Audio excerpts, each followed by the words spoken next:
Welcome back, FL teams, to the 2024 NFL season.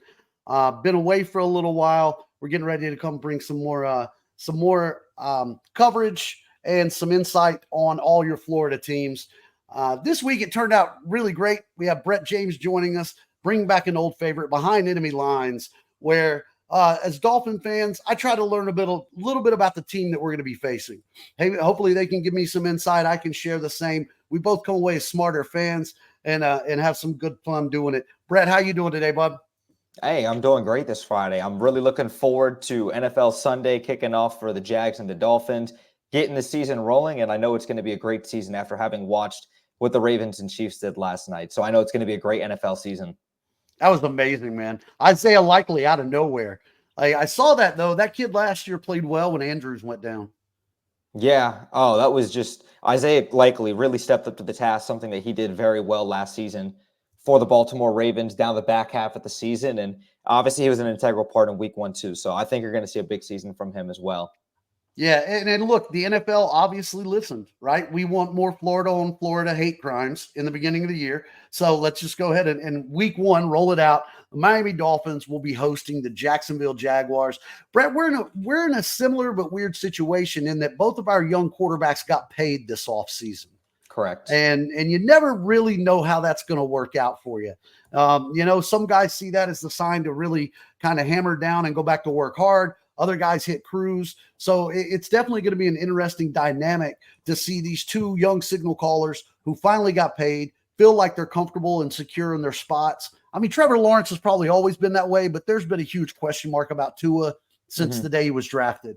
So I'm interested to see what he's going to look like playing with a little bit of comfort. Yeah, I think Tua really has an immense amount of pressure, and rightfully so, but as well as Trevor Lawrence. But let me start with Tua. I believe it was a 4-year, $212 million contract extension this offseason. And like you had mentioned, there's always been questions about Tua, even dating back to his days at Alabama, after taking over in the national championship game, winning it for Alabama.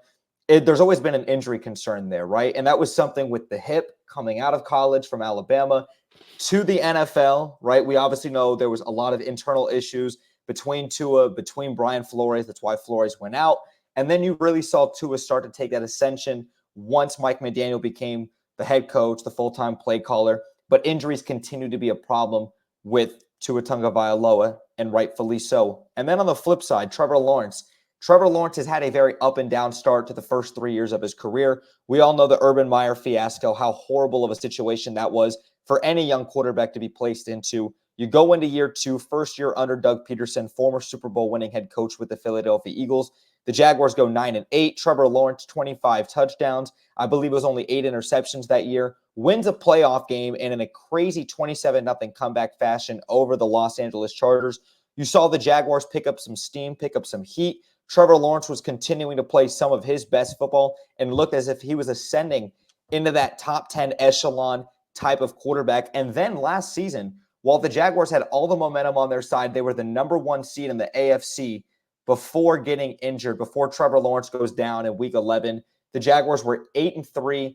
Trevor Lawrence gets banged up from a concussion injury to a throwing shoulder injury. There was the ankle injury, just one thing after another. And then the Jaguars ended up, I believe, losing 5 out of their last 6 games, and they spiraled out of control before ultimately losing the division. So both of these quarterbacks still have some questions around them. They've got the talent around them. They've got the head coach that can be that good play caller for them. How are they going to rise up to the challenge this upcoming season and really try to ascend into that upper echelon type of quarterback this year? So I'm interested to see what the supporting cast looks like around Trevor Lawrence this year. He and Tua had both been through some situations, like you mentioned, with offensive coaches or coordinators that maybe didn't fit them exactly. I think this is the most stability the Miami Dolphins have had on the offensive side of the ball in almost my fandom, right? In decades. We've never had stability to this point where you've got guys like Tyreek, Jalen Waddle, Tua all locked in and pretty much returning all that talent. There was some turnover at wide receiver for Jacksonville, right? So, I mean, Calvin Ridley came on like a stud at the beginning of the year, but then seemed to fade away. Who steps up to be that number 1 guy for Trevor this year? Well, I think as of right now, it's going to continue to be Mr. O reliable Christian Kirk, who's had incredible chemistry and continuity with Trevor Lawrence since coming over in that 2022 free agent class. At the time, the national media wanted to ridicule the Jaguars for signing Christian Kirk to a 4-year, $72 million contract, quote unquote, resetting the wide receiver market. But that's been far from the case. Christian Kirk has been by far the best and most reliable receiver for Trevor Lawrence and this Jaguars offense since coming over 2 seasons ago, now going into his 3rd year with Trevor Lawrence. But I think eventually you're going to see Brian Thomas Jr. ascend into that wide receiver 1 that the Jaguars just drafted in the 1st round of this year's draft. Even Mike McDaniel spoke very glowingly. I don't know if you saw his press conference earlier this week of Brian Thomas Jr., talked about his ability to get to all 3 levels, to run anything on the route tree, his ability to get down the field, his ability to run those intermediate routes, and to really just open up a defense. And the Jaguars, they've got their playmakers, so you can't just dial in on just Brian Thomas Jr. on the outside. You've got to be worried about that vertical threat of what Gabe Davis can do on the outside coming over from the Buffalo Bills. You've still got Christian Kirk in the slot. You got Evan Ingram, who just recorded over 100 receptions last year, still over the middle, and you've still got Travis Etienne out of the backfield. There's playmakers all over this field that Trevor Lawrence and this Jaguars offense can rely upon. It really comes down to the play calling and how is that Jaguars offensive line going to protect for Trevor Lawrence, because the same could be said for Tua and the Miami Dolphins. How is that offensive line going to continue to protect for Tua? Because if it's not going to do well, then it's ultimately not going to work itself out. Miami spent money everywhere to get better on all levels of the team, except it seems like offensive line. Offensive line still seems to be this revolving door of moving in pieces and parts that is obviously a huge question mark, right? I think Aaron Brewer coming over from the Titans is a good fit at center. He can get out. He can get out in the front and block. He's the best fit at center because it lets us not have Liam Eichenberg play center, because good God, that was bad. Yeah. But the middle of this offensive line remains a question mark.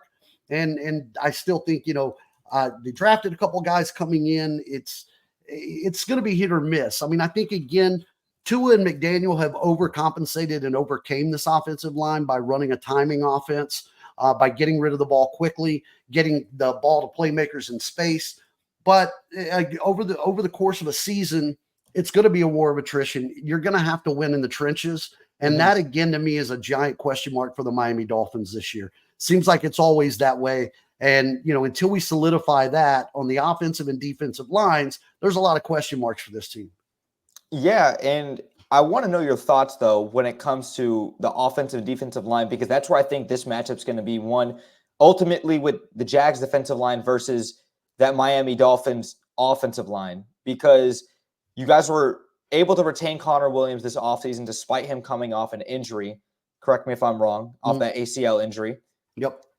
So you continue to fortify, correct? You continue to fortify the interior, but it's still not as good as you'd like. You lose Robert Hunt this offseason. I think that was a big loss for you guys. Even though he was up and down at times, he was a solid interior lineman that was, I think, a big part to that offensive line that was already very sporadic for Tua Tagovailoa. And then the Jaguars, they bring in Eric Armstead, obviously a guy who's produced on a big-time level in the biggest moments for the San Francisco 49ers over these last couple of seasons. And then you've still got Josh Hines-Allen, who just put together 17.5 sacks last year, had a breakout year. You've got Trayvon Walker going into year 3, who just ascended last year into a guy with double-digit sacks. So you've got a combination of Joshua Hines-Allen and Trayvon Walker, who were combining for 27.5 sacks last year. That was number 1 in the NFL among any duo in sacks last year. Then you plug in Eric Armstead. The Jaguars have a new defensive coordinator now in Ryan Nielsen. And the Miami Dolphins, of course, have a new defensive coordinator as well in Anthony Weaver. But how is this Jaguars defensive line going to continue to apply pressure and get that kind of pressure on Tua? When A-Chain and Raheem Mostert maybe don't have things going necessarily, if they can't get the ground game going and they have to rely upon Tua more to drop back into the pocket, go through his progression, and to really get guys into open space, which, of course, Jalen Waddle and Tyreek Hill are more than capable of doing. How is that offensive line going to hold up against a ferocious, I believe, pass rush? The X factor is going to be Armstead. It's just like you said, because Armstead, if he gives us trouble in the middle, that's the way that you get to Tua. the way that you get to the Dolphins offense is you got to set that timing off, right? You've got to just get it by split seconds. If you get pressure coming up the middle, that's when Tua seems to get the most uncomfortable. That's when he gets a little bit of happy feet. He doesn't go through the progressions as well as he should. So I am worried with Aaron Brewer, Eichenberg, and then Robert Jones in the middle. If we're not able to handle him almost one-on-one, then I think it's going to be a long day, right? I think Armstead is going to be the difference maker there. Trayvon Walker, of course, fantastic, as is Josh Allen. Like you've got other playmakers there. Correct. But I think the place where Miami can absolutely do the most damage is if we can get into your secondary, right? If we can get into Jacksonville's secondary, there's only so much you can do to handle Tyreek, Jalen Waddle, and even Achane coming out of the backfield the way that he started to at the end of last year. So, handling that pass rush up front is going to be the absolute key to it.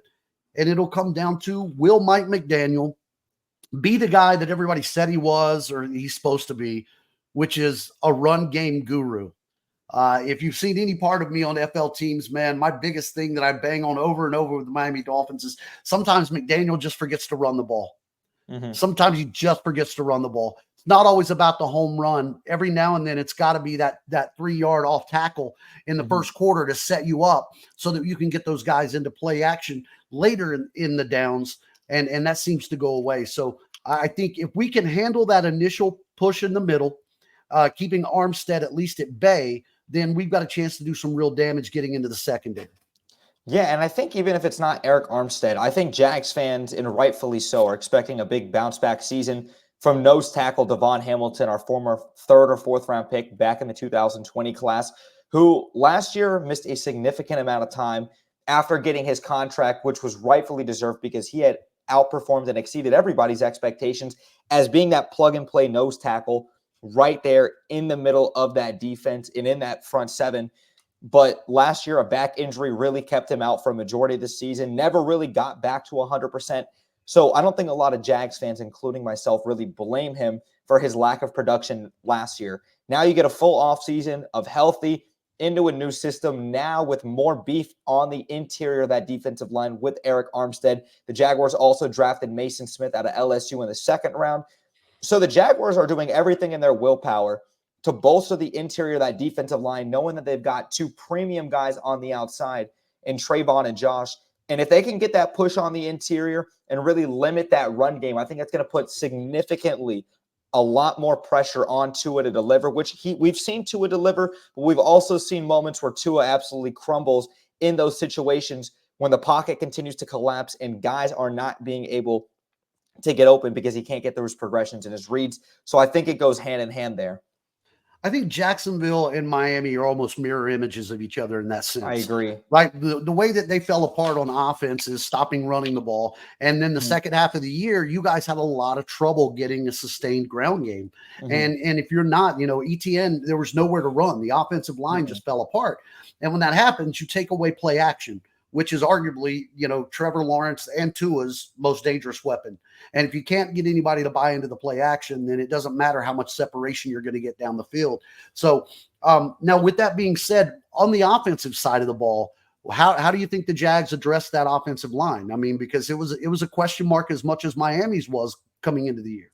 Yeah, and the Jaguars tried to do their best, I believe, this offseason in order to address what they believed was the problem on the offensive line. Jaguars second-year center Luke Fortner was graded as one of the worst starting centers in all of football last year. The interior of the offensive line was just absolutely horrible, to put it none the least, last year for the Jaguars. And that limited the play calling. It limited Trevor's ability to step up into the pocket because there was consistently pressure. It limited your ability to run the ball up the A and B gap in certain zone schemes. So you're limited in your play calling. The Jaguars can't have Trevor step up into the pocket. He's limited in his progressions. So all of these things are a domino effect because if the interior of the offensive line is bad, your center's not playing well. They bring in Mitch Morse, who I know you're very familiar with, the former center from the Buffalo Bills, longtime guy there with Josh Allen. So now you have a veteran presence, a guy who has been there, done that, seen every defensive front, and is continuing to build that kind of chemistry with Trevor Lawrence. I think aging Mitch Morse is going to just be average. And if that's what we can get from our starting center, that is a significant upgrade from what we had last year, where we had Luke Fortner as one of the worst graded PFF centers in all of football last year. Couldn't get anything going in goal line to goal line situation. Couldn't get anything in pass protection. And if the Jaguars' offensive line can just stay relatively healthy, it's football. Things are inevitably going to get injured. You're going to get nicked up. You're going to get a little bit banged up because the Jaguars have a relatively older offensive line. You got Cam Robinson from the 2017 class as your left tackle, who is very productive when he's on the field, but he's been on and off the field throughout a majority of his career.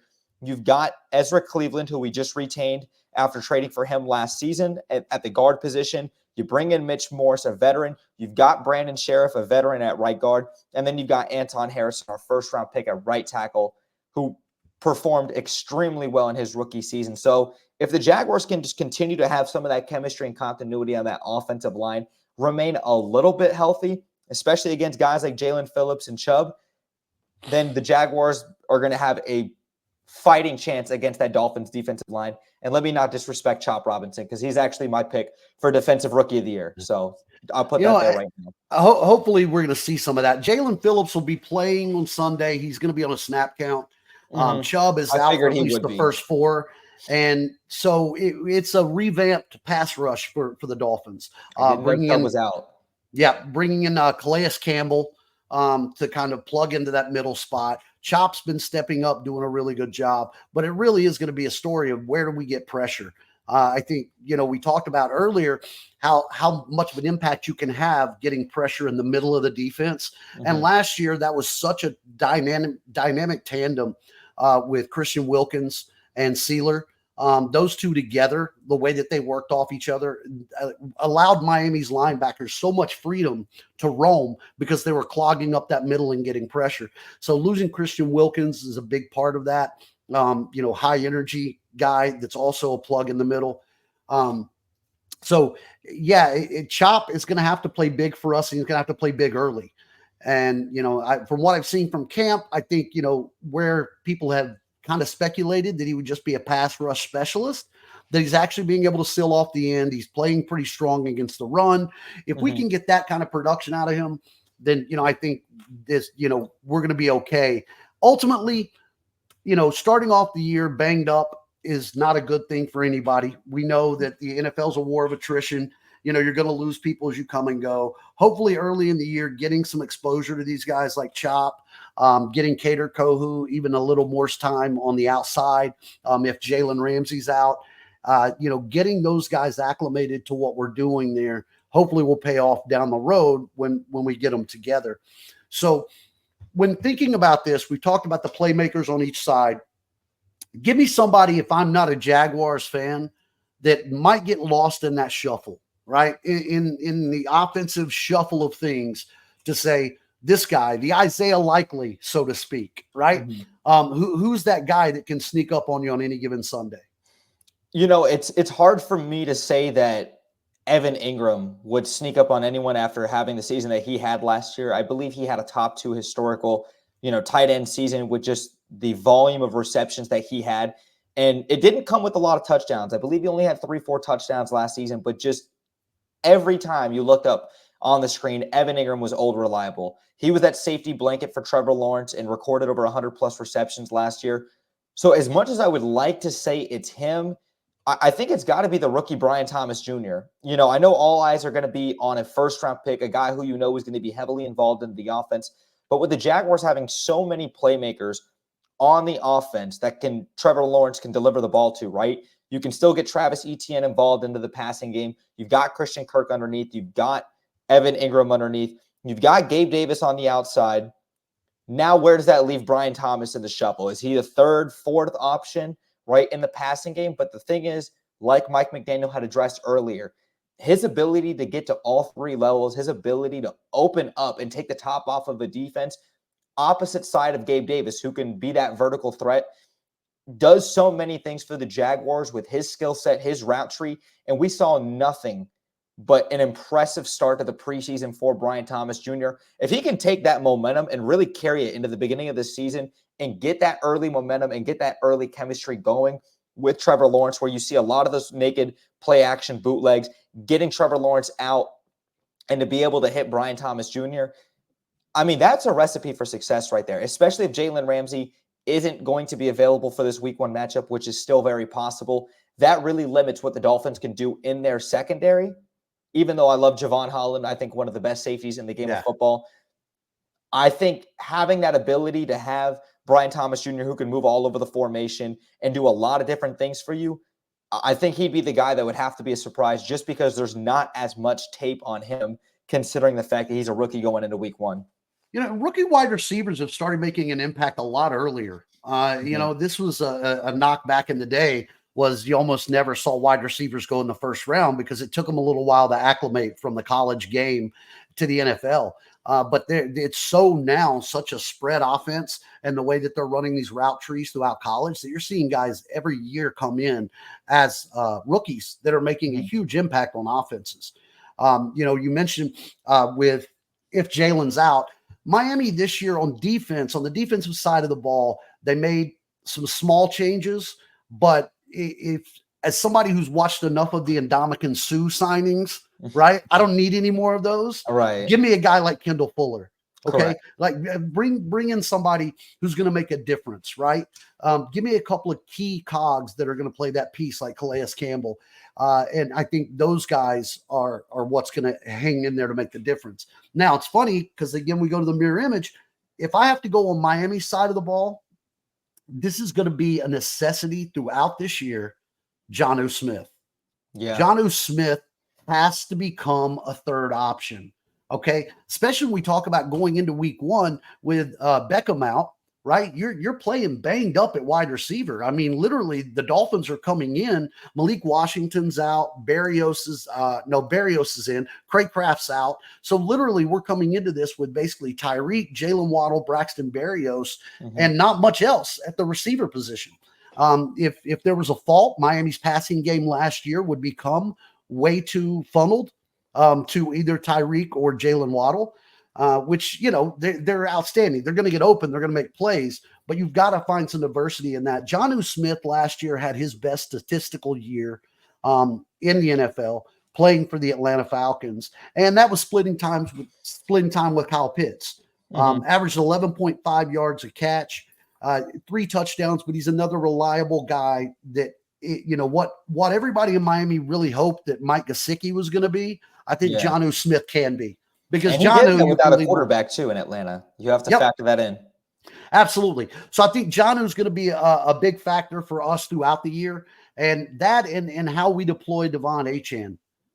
That's going to be, you need to let him go. Like the way that the Lions need to let Jahmyr Gibbs just be that volume back, be that.